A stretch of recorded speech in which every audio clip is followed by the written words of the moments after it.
Hello everyone, this is Dr. Monica Agarwal. Welcome back to my YouTube channel Easy Management Classes. Today we are discussing leverage part 2. इसमें हम operating leverage को discuss करेंगे. Last video में हम लोगों ने leverage की definition, leverage के टाइप्स एंड लीवरेज के फॉर्मूलेस को स्टडीज़ किया था, जिसमें हमने इनकम स्टेटमेंट के थ्रू फॉर्मूले समझे थे. इनकम स्टेटमेंट में हमने समझा था sales minus variable cost is equal to contribution, contribution minus fix cost is equal to operating profit या फिर EBIT, EBIT minus interest is equal to EBT, EBT minus tax is equal to profit after tax, profit after tax minus preference dividend is equal to net earning available to equity share holder, net earning available to equity shareholders divided by number of equity shares is equal to earning per share. ठीक है, इसके through हमने operating leverage, financial leverage और combined leverage के formulas को study किया था. इस वीडियो में हम लोग ऑपरेटिंग लीवरेज को डिस्कस करने वाले हैं. Operating income to change disproportionately with change in sales volume. ठीक है, ऑपरेटिंग इनकम जो है वो ऑपरेटिंग इनकम किसके रिगार्डिंग चेंज होती है? सेल्स वॉल्यूम के रिगार्डिंग चेंज होती है. क्यों चेंज होती है सेल्स रिगार्डिंग के थ्रू? क्योंकि हमारी फिक्स कॉस्ट फिक्स होती है. अगर हम सेल्स को इंक्रीज़ करते हैं 10,000 से 20,000 और हमारी फिक्स कॉस्ट 4,000 है, तो हमारी 20,000 में भी वो 4,000 ही रहेगी. ओनली वेरिएबल कॉस्ट में ही चेंज आएगा, जिसके थ्रू हम चेंज कहाँ देखते हैं? ईबीआईटी में. ईबीआईटी क्या बताया था मैंने? Earning before interest and tax. Operating leverage क्या होता है? May be defined as the employment of an assets with a fixed cost in the hope that sufficient revenue will be generated over all the fixed and variable cost. ठीक है, तो हमने इसमें क्या समझा कि अपने बिजनेस में उन एसेट्स को एम्प्लॉयड करना, उन एसेट्स को यूज़ करना जिस पर हम फिक्स कॉस्ट दे रहे हैं. फॉर एग्ज़ाम्पल, हम बिल्डिंग यूज़ करते हैं तो उस पर एक फ़िक्स रेंट पे करते हैं. हम मशीन यूज़ करते हैं, हम उस पर एक डेप्रीशिएशन पे करते हैं. हम एक एचआर हायर करते हैं तो उस पर हम एक फ़िक्स सैलरी पे करते हैं. तो ये कौन से वेरिएबल्स हैं? हमारे फिक्स्ड वेरिएबल. फिक्स्ड वेरिएबल पर हमें क्या देनी होती है? फिक्स्ड कॉस्ट देनी पड़ती है. ऐसी एसेट्स को यूज़ करना जिन पर हम फिक्स कॉस्ट दे रहे हैं और उनके थ्रू सफिशिएंट रिवेन्यू जनरेट करना जो हमारी फिक्स्ड और वेरिएबल कॉस्ट को कवर करती हो. ठीक है, जो हमें सफिशिएंट रिवेन्यू जनरेट करती हो, जो हमारी ओवरऑल कॉस्ट को कवर करती हो, उसे हम ऑपरेटिंग लीवरेज बोलते हैं. Leverage is a function of 3 factors. Leverage क्या है? हमारे 3 फंक्शंस का फैक्टर है. 3 फैक्टर्स आते हैं इसके अंदर. First is amount of fix cost, second variable contribution margin, third value of sales. तो फॉर्मूला क्या बनता है इसके थ्रू? Operating leverage is equal to sales minus variable cost divided by profit. ठीक है, तो सेल्स माइनस वेरिएबल कॉस्ट क्या हो गया हमारा? सेल्स माइनस वेरिएबल कॉस्ट हमारा क्या हो गया? हमारा कंट्रीब्यूशन हो गया. Contribution is divided by EBIT यानी ऑपरेटिंग प्रॉफिट. तो हमारा फॉर्मूला ऑपरेटिंग लीवरेज का क्या बनता है? Contribution divided by EBIT. I hope आपको ऑपरेटिंग लीवरेज बहुत अच्छे से समझ आ गया होगा. Now we are discuss degree of operating leverage. Degree of operating leverage may be defined as percentage change in EBIT with respect to percentage change in sales quantity. मैंने पहले भी आपको बताया, जो सेल्स की क्वांटिटी में चेंज होते हैं उसके रिगार्डिंग EBIT में चेंज आता है. क्यों आता है ये चेंज? क्योंकि हमारी फिक्स कॉस्ट ऑलवेज फिक्स्ड रहती है. फॉर एग्जांपल, अगर हमारी सेल्स 10,000 की है और उस पर हम 50% की वेरिएबल कॉस्ट लगाते हैं, तो हमारी वेरिएबल कॉस्ट कितनी होती है? 5,000. 10,000 में से 5,000 अगर हम माइनस करते हैं तो हमारा कंट्रीब्यूशन निकल के आता है 5,000 और हमारी फिक्स कॉस्ट क्या है? 4,000 की. तो 5,000 में से जब हम 4,000 को माइनस करेंगे तो हमारा जो ईबीआईटी है वो आएगा 1,000 का. ठीक है, तो देन 10,000 पर हमारा जो ईबीआईटी है वो कितना है? 1,000. अगर हम अपनी सेल्स में 10,000 से 20,000 कर देते हैं, ठीक है। हमारी 10,000 सेल्स थी और हम 20,000 कर दें तो हमारी 20,000 पर 50% वेरिएबल कॉस्ट होती है 10,000। 20,000 में से 10,000 अगर हम माइनस करें तो हमारा जो कंट्रीब्यूशन है वो आता है 10,000। और 10,000 में से हमारी जो फिक्स कॉस्ट थी वो क्या थी, फिक्स्ड, वो हमारी कितनी थी 4,000। 10,000 में से 4,000 माइनस करेंगे तो हमारा EBIT क्या आता है 6,000। यानी जो हमारा EBIT था वो 10,000 सेल्स करने पर 1,000 था और 20,000 सेल्स करने पर हमारा EBIT 6,000 था। तो ये क्या है, क्योंकि हमारी फिक्स कॉस्ट फिक्स है तो सेल्स की क्वांटिटी के रिगार्डिंग हमारी EBIT में जो चेंज आता है उसको हम डिग्री ऑफ ऑपरेटिंग लीवरेज बोलते हैं। इसका फॉर्मूला क्या है, परसेंटेज चेंज इन EBIT, यानी EBIT में कितना परसेंटेज चेंज हुआ divided by percentage change in sales, यानी कितना चेंज हुआ सेल्स में, ठीक है। यानी कि 6,000 में से अगर हम 1,000 को माइनस करें तो हमारा 5,000 EBIT आता है जो चेंज हुआ है उसमें। और 20,000 में से जब हम 10,000 माइनस करते हैं तो हमारा जो सेल्स क्वांटिटी है वो 10,000 का चेंज हुआ है। तो हम इससे कैलकुलेट करते हैं degree of operating leverage. Next आता है, एक एग्जाम्पल समझेंगे ऑपरेटिंग लीवरेज का, लेकिन उससे पहले हमें ब्रेक इवन एनालिसिस को समझना होगा। ब्रेक इवन एनालिसिस क्या है, जैसा कि आप सभी जानते हैं, break even analysis means no profit no loss. ऐसा पॉइंट जहां पर हमें सेल्स कितनी करनी होती है, जहां ना तो हमें प्रॉफिट होता है और ना हमारे सेल्स करनी होती है, यानी total cost is equal to total sales revenue. समझ आया आपको, total cost is equal to total sales revenue, यानी नो प्रॉफिट नो लॉस वाली condition.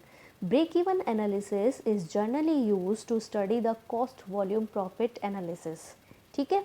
It is concern with computing break even point at this point of production level and sales there will be no profit and no loss, ठीक है।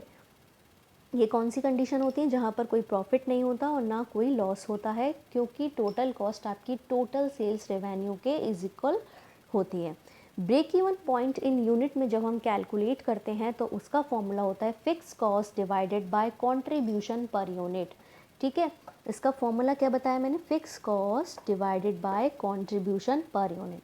अब हम operating leverage का एक example discuss करते हैं। For example, ठीक है, ये सारे जो वैल्यूज़ हैं इज्यूम किए हुए हैं आपको समझाने के लिए, तो आप इसे ध्यान से देखिए कि सेल्स मानो, पहले प्रोडक्ट एक्स की बात करते हैं, सेलिंग प्राइस मान लो 40 रुपीज़ है, ठीक है। वेरिएबल कॉस्ट क्या है हमारी 20 रुपीज़। सेल्स में से जब हम वेरिएबल कॉस्ट को माइनस कर देंगे तो हमारे पास क्या आता है, contribution 40 minus 20 is equal to 20, total contribution of 1000 unit. अब इन्होंने क्या किया कि 1000 यूनिट्स मान लिए, यानी एक यूनिट कितने का था 40 रुपीज़ का, सेलिंग प्राइस दिया हुआ है ना, एक यूनिट कितने का था 40 रुपीज़ का। तो 40 इंटू 1000 तो कितना हो गया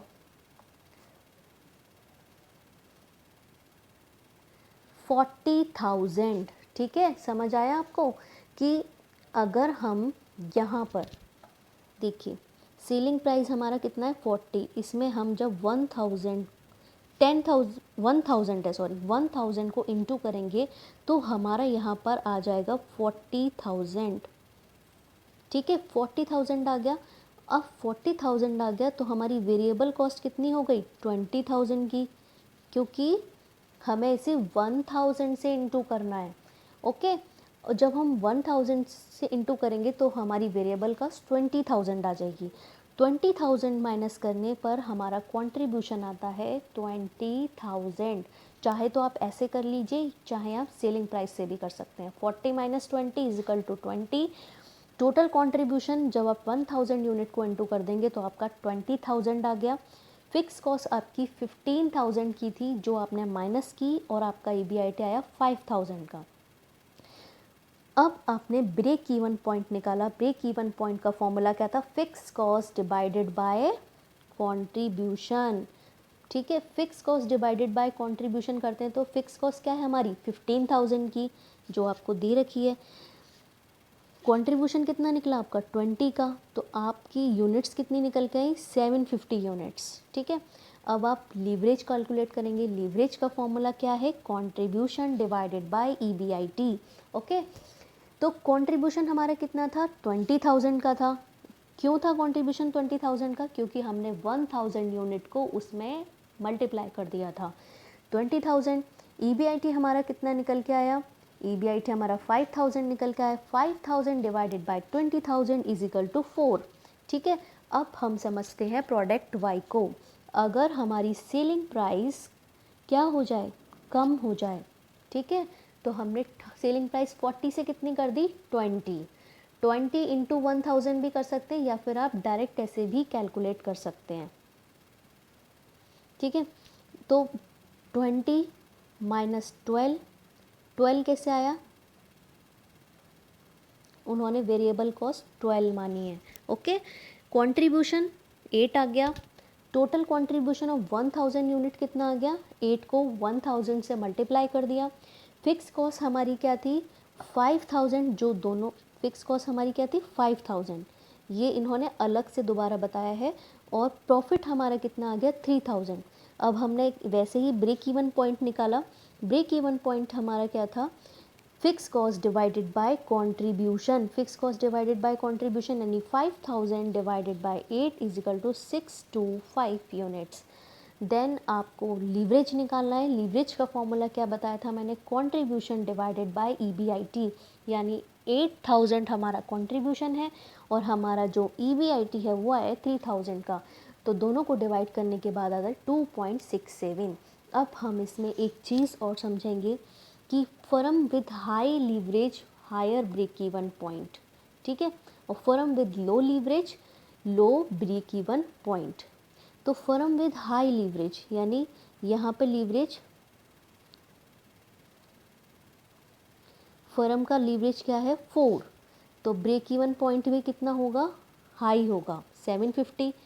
अगर फर्म का लीवरेज यहाँ पर क्या था हमारा कि 2.67 के बाद तो हमारा ब्रेक इवन पॉइंट भी कितना हो गया? लो हो गया 625। समझ आया? अगर ऑपरेटिंग लीवरेज हाई है तो हमारा ब्रेक इवन पॉइंट भी हाई होगा। क्योंकि ऑपरेटिंग लीवरेज 4 है हमारा, तो हमारा ब्रेक इवन पॉइंट क्या है? 750 है। और हमारा ऑपरेटिंग लीवरेज अगर लो है तो ब्रेक इवन पॉइंट भी लो होगा।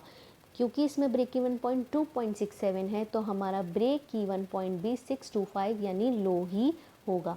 नेक्स्ट में फिक्स कॉस्ट और ऑपरेटिंग लीवरेज का रिलेशनशिप बताया है। Higher fixed cost higher degree of operating leverage और lower fixed cost lower degree of operating leverage. ठीक है, तो हायर फिक्स कॉस्ट यानी इसमें हमारी फिक्स कॉस्ट कितनी थी? 15,000। ठीक है, और हायर ऑपरेटिंग लीवरेज यहाँ फिक्स कॉस्ट क्या थी हमारी? 5000 यानी लो थी। तो हमारा ऑपरेटिंग लीवरेज कितना आया था? 2। कितना आया था? 2.67 ऑपरेटिंग लीवरेज। ठीक है, यानी अगर ऑपरेटिंग लीवरेज हाई है तो आपकी फ़िक्स कॉस्ट भी हाई है, और अगर फ़िक्स कॉस्ट लो है तो ऑपरेटिंग लीवरेज भी लो होगा। आई होप ये एग्जांपल आपको समझ आया होगा, और ये जो रिलेशनशिप है लीवरेज और ब्रेक इवन पॉइंट का और fix cost and operating leverage का, ये भी आपको बहुत अच्छे से समझ आ गया होगा।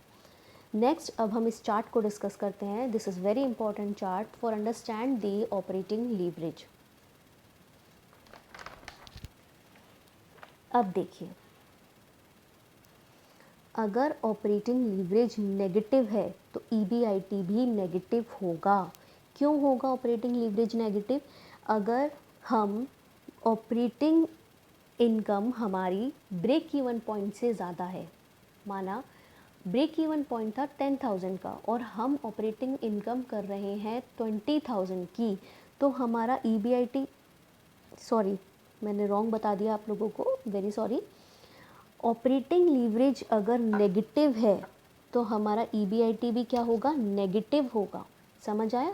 ऑपरेटिंग लीवरेज आपका नेगेटिव है तो EBIT भी नेगेटिव होगा। क्यों होगा? अगर हमारा ब्रेक इवन पॉइंट 10,000 का है और हमारी ऑपरेटिंग इनकम कितनी है, 5,000 की, तो ये क्या हुआ, हमारा नेगेटिव हो गया EBIT। अगर ब्रेक इवन पॉइंट हमारा 20,000 का है और हम प्रोड्यूस कर रहे हैं 10,000, तो हमारा ब्रेक इवन पॉइंट क्या हो गया, नेगेटिव हो गया। तो ब्रेक इवन पॉइंट से अगर ऑपरेटिंग इनकम लो होती है तो हमारा ऑपरेटिंग लीवरेज नेगेटिव और EBIT भी नेगेटिव होता है। अगर हमारा ऑपरेटिंग लीवरेज इनफाइनाइट और अनडिफाइंड है, वो किस कंडीशन में होगा, तो EBIT हमारा ज़ीरो होगा। क्यों होगा? क्योंकि यहाँ पर contribution is equal to fix cost होता है। Okay, operating at break even point क्यों होता है contribution is equal to fix cost, क्योंकि जो फिक्स कॉस्ट यहाँ पर नील दे रखी है, ठीक है, तो हम degree of operating leverage is equal to contribution upon zero is equal to undefined कर देते हैं। ओके, तो कंट्रीब्यूशन जब फिक्स कॉस्ट के बराबर होती है, ठीक है, कंट्रीब्यूशन जब फिक्स कॉस्ट के बराबर होता है तो हमारा EBIT ज़ीरो होता है। ओके, तो जब अब नेक्स्ट पॉइंट आता है हमारा ऑपरेटिंग लीवरेज जब पॉजिटिव होता है। ऑपरेटिंग लीवरेज जब पॉजिटिव होता है तो EBIT भी हमारा पॉजिटिव होता है। क्यों होता है? क्योंकि हमारी operating income break even point से ज़्यादा होती है। क्यों होती है? अगर हमारा ब्रेक इवन पॉइंट 10,000 यूनिट पर है और हम प्रोड्यूस कर रहे हैं 20,000 तो हमें ऑपरेटिंग इनकम जनरेट होगी। तो इस पर हमारा जो ऑपरेटिंग लीवरेज है वो पॉजिटिव होगा और हमारा EBIT भी पॉजिटिव होगा। नेक्स्ट एक कंडीशन आती है जहाँ पर नो फिक्स कॉस्ट हो, ठीक है, फिक्स कॉस्ट हो ही ना, तो उस कंडीशन में क्या होता है, ऑपरेटिंग लीवरेज 1 होता है। कैसे होता है इसको समझेंगे। सेल्स मान लो आपकी 20,000 की है, वेरिएबल कॉस्ट आपकी 10,000 की है, फिक्स कॉस्ट है ही नहीं, तो आपका EBIT भी कितना आ गया, 10,000 आ गया। ओके, तो जब हमारा कंट्रीब्यूशन भी 10,000 क्या है, सॉरी, हमारा कंट्रीब्यूशन भी 10,000 का है और हमारा EBIT भी 10,000 ही आया है, क्योंकि यहाँ पर कोई फ़िक्स कॉस्ट नहीं है। तो इसको हम डिवाइड करें तो हमारा आंसर 1 ही तो आएगा। तो जहाँ पर फ़िक्स कॉस्ट नहीं होती है वहाँ पर EBIT या फिर हमारा जो ऑपरेटिंग लीवरेज है वो हमारा क्या होता है, 1 होता है। इसमें हमने 5 कंडीशंस स्टडी की, हमने क्या क्या समझा, 4 कंडीशन स्टडीज़ की, ठीक है। नेगेटिव ऑपरेटिंग लीवरेज,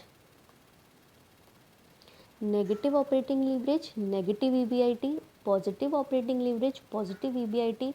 अगर EBIT ज़ीरो है तो इनफाइनाइट एंड अनडिफाइंड, क्योंकि कंट्रीब्यूशन डिवाइडेड बाय ज़ीरो तो हमारा अनडिफाइंड हो जाएगा। लास्ट कंडीशन होती है नो फिक्स कॉस्ट वाली। नो फिक्स कॉस्ट वाली कंडीशन में EBIT हमारा क्या होता है, EBIT हमारा 1 होता है। ओके, आई होप ये चार्ट आपको बहुत अच्छे से समझ आया होगा। अगर ये वीडियो आपको अच्छा लगे तो इसे लाइक, शेयर एंड कमेंट्स करके ज़रूर बताएं और इसके नेक्स्ट वीडियोस को देखने के लिए आई बटन पर क्लिक ज़रूर करें और हमारे चैनल को भी सब्सक्राइब करें। Thank you so much everyone.